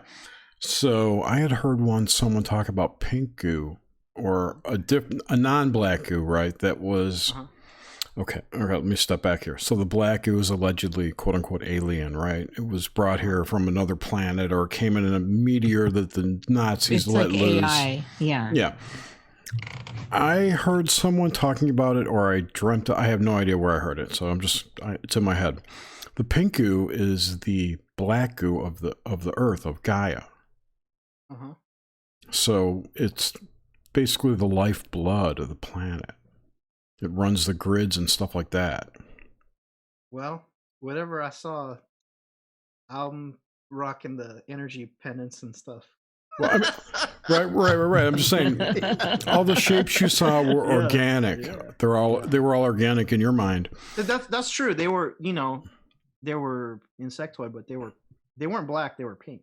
But insectoid is also reminiscent to me of nanobots. And if this is some kind of digital construct, the quote unquote lifeblood of the planet would be some kind of digital goo, which would have little nanobots. Right, we probably got them right now. I was thinking about this, and I had talked to a couple friends, and I do think there is something to it, right? Well, everybody here in LA, especially, this is interesting now. Nothing against anybody's worldview, but it's interesting that the social justice warriors. I live in Adam Schiff's district here in LA. So, we're sorry. We're very sorry. you know that pea hat, the knitted pea hat that became very famous. The pussy hat. It came out of a shop like 5 minutes from me down the road. Which shop? I can't remember, but it's closed now because rents. Yeah. I've lived in LA a couple times, so. But it's interesting. The social justice warriors are the ones that are pushing the social distancing and everything the most. But if it's not the so-called virus itself or some co-infection, because a lot of these so-called diseases, especially the chronic ones, it's not just one. They work. There's like a bacteria or working wrong with the virus and so forth. There's like co-infections, or just the fact that we're being sprayed by heavy metals, right? Well, if it's being sprayed from the skies, like 6 feet don't mean nothing, right? You can't social distance from the chemtrails, So from air, from it, if it's airborne. This is one of the things I thought initially with when I saw this coming through, and is that it's like almost like in The Walking Dead, where everyone has it, and it gets activated at different levels depending on your genetic markers. Well, Morgellons, right? We probably all got Morgellons, Yes. but it's only expressed by very small percent. Why don't you guys talk for a second? I'm gonna grab my AC adapter because my laptop's Go for it. I'll be right back. I forgot what I was going to say. Damn it. Who do we have next week? Next week we have a very awesome guest that I found. He's an author of some books that I read when I was like 20 years ago that I loved 10 years ago. His name's Mario Acevedo. He's written a series of books about a character named Felix Gomez, who was an Iraqi war vet who became a vampire in Iraq. Ooh, sounds juicy. Came back to the States and became a private investigator of supernatural things. As a vampire, yeah. Yeah, this is right up my alley. And his first book in the series is called The Nymphos of Rocky Flats. Excellent. Where he's investigating women being turned into nymphomaniacs by an alien artifact at Area 51. It's an amazing book. It definitely sounds like a man wrote it, or a woman-loving woman that loves nymphos. So you were talking about chemtrails and Morgellons. What were you talking about right before Morgellons? Airborne. Oh, I remember what I was going to say. So one of the things that stuck in my mind about the social distancing is that if you're 6 feet apart from someone, you can't share energy fields with them, which means, and I believe there's a certain amount of information that's passed between people, whether it's picked up on or not, when you're near someone and your energy field merges with theirs. By keeping us apart by 6 feet, our energy fields won't merge unless you have a huge energy field. Mm-hmm. And the truth, if you have it, won't spread as quickly. And it's easier to control people who don't know what's going on. Mm-hmm. I think there's a level of that going on. I'm not saying it's planned by humans. I think that there's something else that's imposed that idea.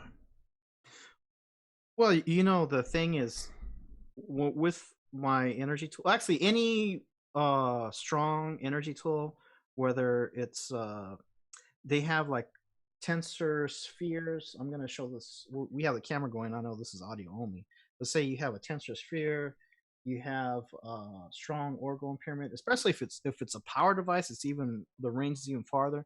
But typically, let's say you just have a non-powered basically a sculpture pyramid, orgonite pyramid, right?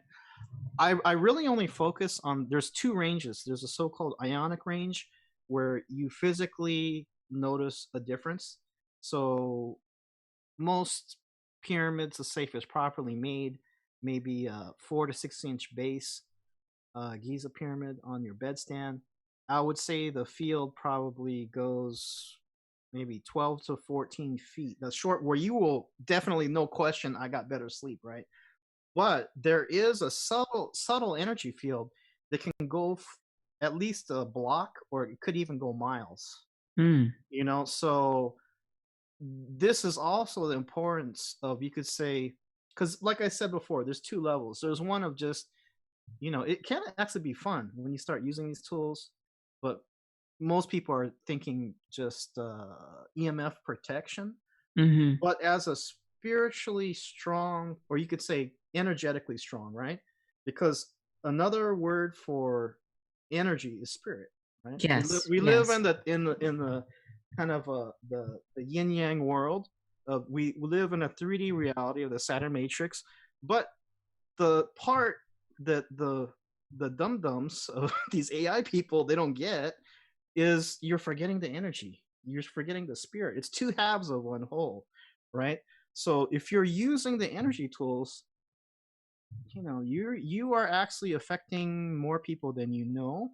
Mm-hmm. And in the mythology, like when these great spiritual teachers who were probably from some unusual bloodline too, but these great spiritual teachers, their kind of like energetic field was so massive, like the people could sense them coming from miles away before they even saw them.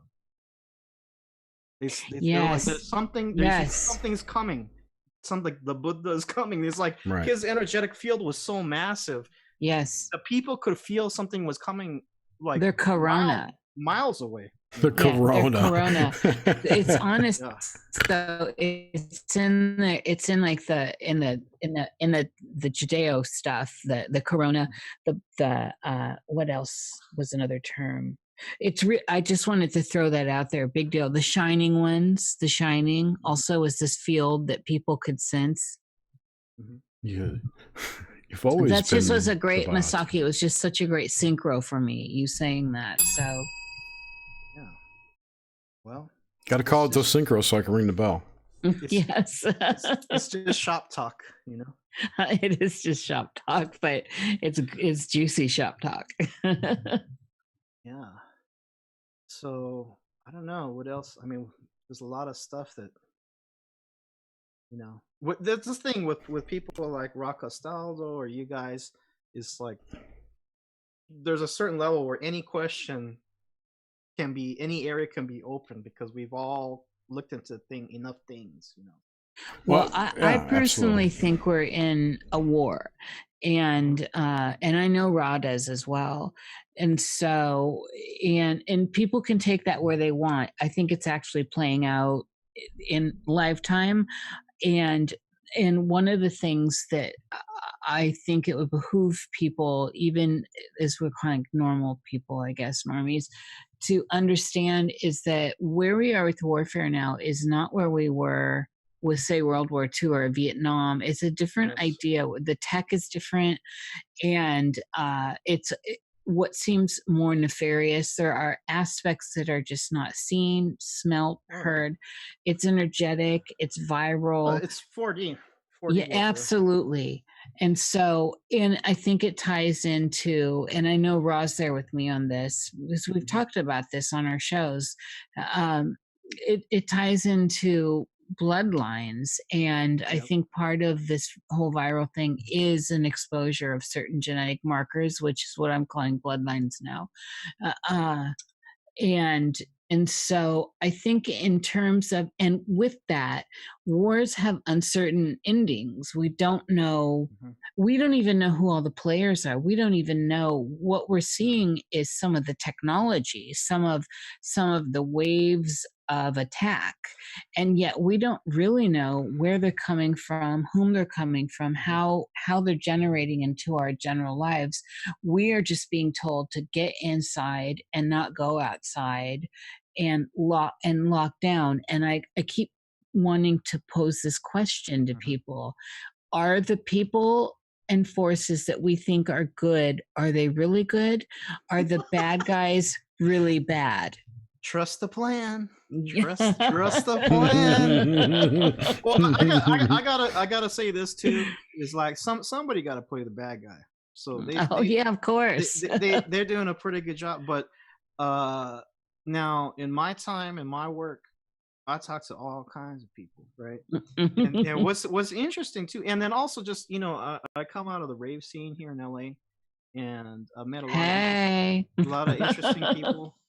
Right. So what I have found now, I may totally disagree with your position. You may come from a totally opposite worldview and be more so-called dark-sided, right? But this kind of and I'm still gonna do my work, and I'm still gonna do the quote-unquote good thing, right? But what I have found that is kind of opposite of what a lot of people's mentality is like it's the good versus the bad and whatever. What I have found is more what Ra talks about, where you have the benandante and the malandante. Yes. Yes. But we are at a different level than the commoners, Yes. or the mass. So the magicians recognize each other and actually have a somewhat of a respect for each other. And what I have found is if I don't say, "Oh, you're a bad person," how can you believe that? And we can actually have a good talk. Yes. And it's like do you understand what I'm saying? It's like we're on a chessboard and we're each doing our thing, and I see you and you see me. Mm-hmm. But actually I have little to no fear at all, because I'm doing what I'm doing. My field is very strong, and the only way I can mess up is if I do it to myself. And I also have said this before, that I think it's the first Indiana Jones movie where there's the blocks on the floor, and I think it's the name of Jesus, right? God, yes. It's the Hebrew name of God. That's Last Crusade. Right. Yeah. So if you know on the playing board where you can step and where not to step, you're basically untouchable. Mm-hmm. Right. Because everything is rules and lines. Mm-hmm. Yep. And angles. You you brought up, being able to talk to other people, that the opposition, if you will, but there's a level of respect between the two of you, which the I don't know what to call them, the people who aren't at that level don't have. It's black and white to them. Yeah, what I find is there's a lot of, not a lot, but say people that are doing things that I wouldn't do myself, is either they do not see the implications for themselves of what they're doing, or they don't care. Oh, like Reiki. So, well, yeah, I would say that there's no need to call on other beings or other gods or whatever. You can just say higher source, universal source, and you're basically sovereign, right? Yeah. Yes. But we're all at different levels. So if they need to get their ass whooped from what they're doing, then go ahead. But I don't have time for that myself. You got to think about either side. Sorry, Jerry, go on. I was going to say, you have to realize from which source you're pulling that energy into you, because it's not just from, quote unquote God or whatever source. It's from whatever sees you asking to come in. Yeah. And, whatever side the person's on is the good side for that person. Even, even in the Star Wars universe. Yeah. We live in a very polarized, even I think 4D is polarized. I do too. Absolutely. But it's 4. I mean, it's got two. That's where if it's true that the 4D is astral space, that's where all shit lives, the nasty stuff. Yeah. Yeah. The things that want to get physical bodies. As you said before, why does everything want a physical body? Because the spirit can't bust a nut, basically, is kind of what's happening. Who's got the funk? Well, I've seen this a lot too, that I think a lot of us were already, when we popped out as little babies, we didn't know, but it was already in us. We have a certain sensibility of like, yeah, I like this, I'm not going to do that, Yeah. Yes. Now when it applies to the more esoteric work, there's a lot of people, because it's opening up. The box is open now, right? Whereas before, you had to go through some kind of initiation. You may have had to join some kind of fraternal order, magic order, to pick these things up. A lot of people, now this may shock people, but Scientology was a major crossroads for people in the 60s or 70s that picked things up and then went on, and they were no longer Scientologists, because pre-internet there was only certain esoteric orders that you could go to pick things up.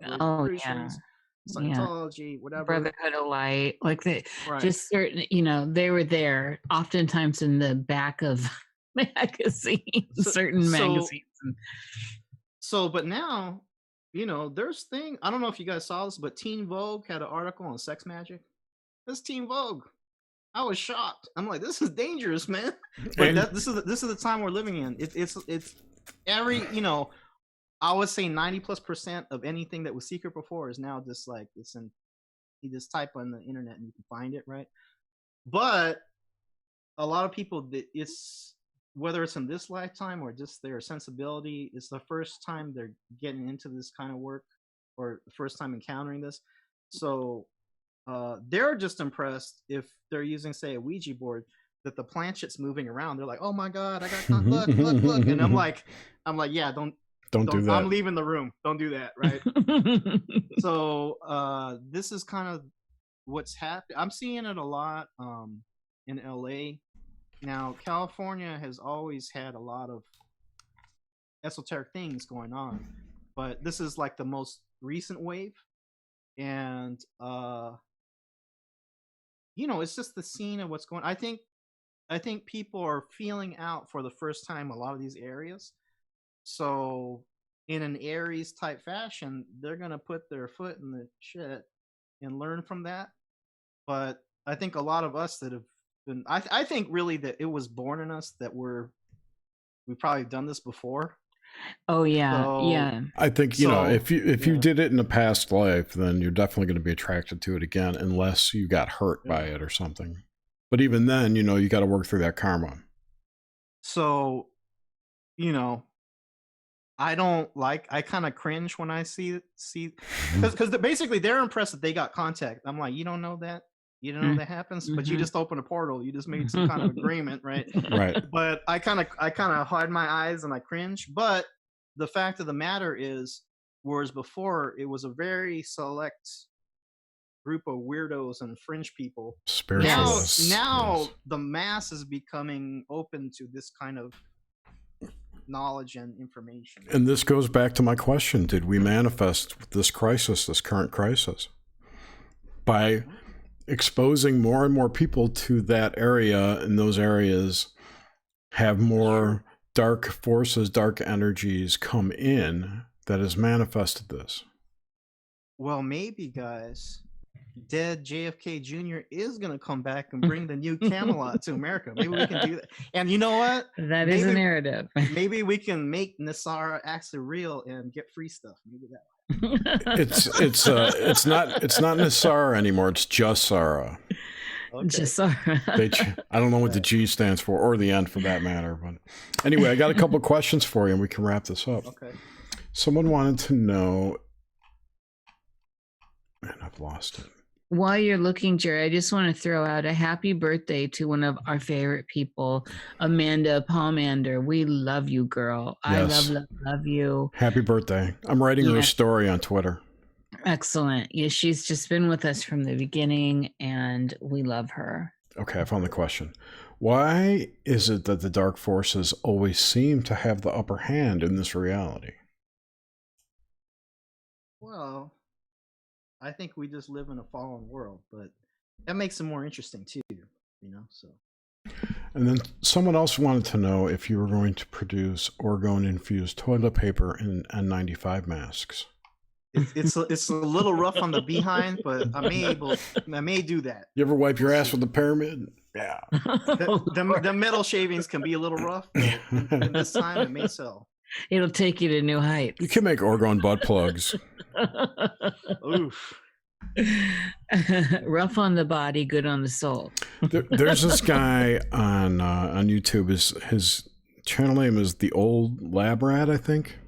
Have you seen that guy? Yes, I don't put stock in what he's saying. Really? I would say this, because as I remember, he was saying that the standard formula that Don Croft put out in the 90s is bunk. Do not use orgone pyramids and so forth.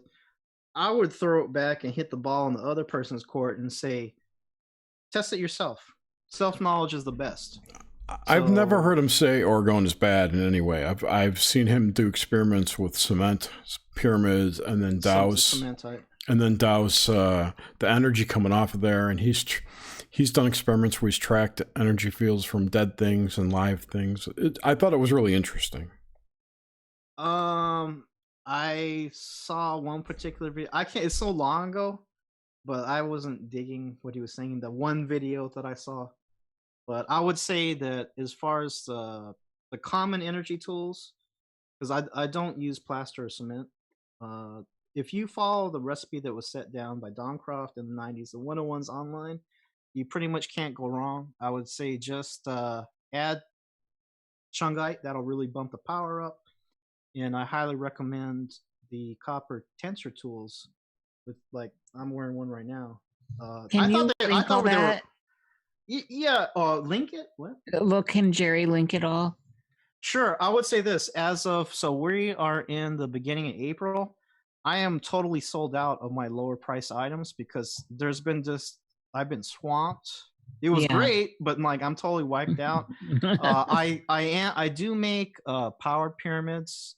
It's basically made to order, but my pyramids connect to a lot of people from the Spooky 2 Rife system. They've found me through Spooky 2 because I've been on their show a bunch of times, and I also have connection to Berkana Labs, which is a radionics company in UK. That their radionics boards are powered by Spooky 2 generators. Mm-hmm. So a lot of people find me from those two sources, but I do offer, just so people can like start out the box, I do offer a basic generator with a keypad, so you can put like 432 hertz and so forth. So for my power pyramids, basically to run the current, some people are using Rife machines like the Spooky 2 Rife machine, or you could use a basic generator, and you can get my pyramids pyramid only, the power pyramid, or pyramid with generator. So it's kind of up to. And I put links to your website and store in the show description and show notes, so everyone should be able to find that. What kind of price points are we looking at from, say, your low end to your highest end? Okay, the Giza power pyramid, which is like a 160 millimeter base, which I think is around 6 inches. It's about 2 pounds. Power pyramid, the Giza one, it's like 500 without the generator.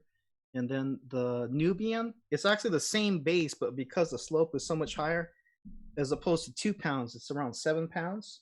Okay. And that is 700. And those are your advanced ones. That's the advanced. Well, right. The thing is I do make basic pyramids, but only like once a year now because I'm only one guy. I may have to get somebody else to help me make more. But I have thought about this because I told you that story, the dream I had. Mm-hmm. Yes. I am actually thinking about making a zombie killer, like a portable one, because this these power pyramids I'm making right now, they're not that portable, but I'm thinking about making a small Nubian shaped pyramid with a generator that you can power by battery. So even if the grid went down, you're still ready to run. I love this idea. I love making it portable and small, and especially because you may not be shocked at the amount of people I've talked to that are having these zombie dreams, and they're all these slow zombies. And of course, I tie this into my possession thing. They're shells, and they're being, forced out. Walkers. They're Qliphoth walkers. Qliphoth. Yes, it is the Qliphoth, though. It's exactly what it is. They're the shells. Well, yes. Just for re-emphasis, we already said this, but for those of us that have done our self-work and we stay on track, I think we're going to be fine. You keep your field energized, clean. You've done your healing work. You didn't know it, but you are prepared now. Yeah, you dream your dream. The dreamer loves to dream. The dreamer awakens within the dream. Absolutely. What you feed grows. I got one more question for you. Someone wants to know if shungite needs to be occasionally cleansed like quartz does. Not to my knowledge. Because it has a very high... There's two stones. Well, actually, there's a couple stones that you don't really need to clean, right? There's a selenite. You guys know, great to clean other stones. Yeah. Kyanite. Yeah. And then shungite. So shungite. I had a friend in India that he tested a standard Orgonite pyramid he had made years ago. This is without shungite. He tested it and he said it was still good, which is what they say. But I do put shungite in my pyramids just to kick the power up. But then if people have any question, well, do I need to clean it? It's like, well, no, Not and with the shungite. well, no and no, because you really don't need to clean it. But if you have any question, it has shungite too. So no and no. Do you use elite shungite in your pyramids? I use the typical black one. Okay, so not the shiny black, which is the higher C60. It's the elite shungite. It looks kind of grayer silver. It's shinier. Yeah, it looks metallic almost. And it's like 99.9% C60. But it's only 1% of the deposit. So, but I find, a lot of people have my pyramids and so forth. And just using the black shungite, even if you put like 4 chunks and so like the corners, it really kicks the power up. The main difference for me in the shungite in using it is because the elite, the difference for me is just in the water that you use it in. So I use it in my water after I filter. Oh yeah. Well, I used to sell it for water, and you're exactly right, because I think versus like 3 hours, it might like take a day or two.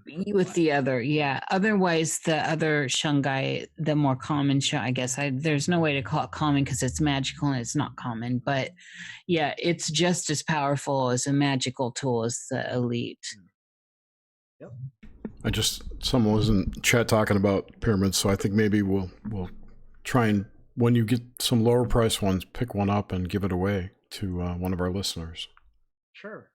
Well, also right now, because man, I'm telling you, we're talking about the shift, what's happening. Yeah.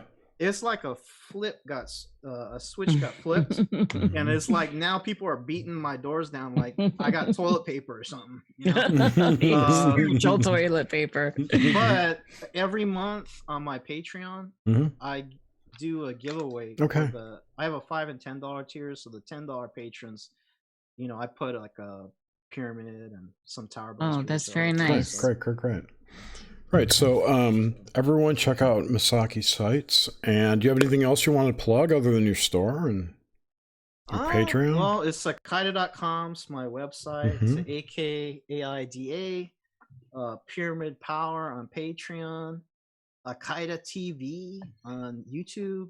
And then my Instagram is Masaki_1. What's Instagram? Don't listen to Jerry. I'll follow you I followed you on Twitter today. Yeah. So, I'm excited. This has been wonderful, Masaki. Yeah. Thank you so much. Yeah, it was fun. And It's great to have a conversation with you guys. Yeah, it was great talking to you too. And thank you everyone for listening. And be sure to tune in next week with our guest, Mario Acevedo. That should be really a great show. He's looking forward to it. So am I. And with that, we bid you adieu. Good night, everyone. Yes. Good night, everyone. Good night, everyone.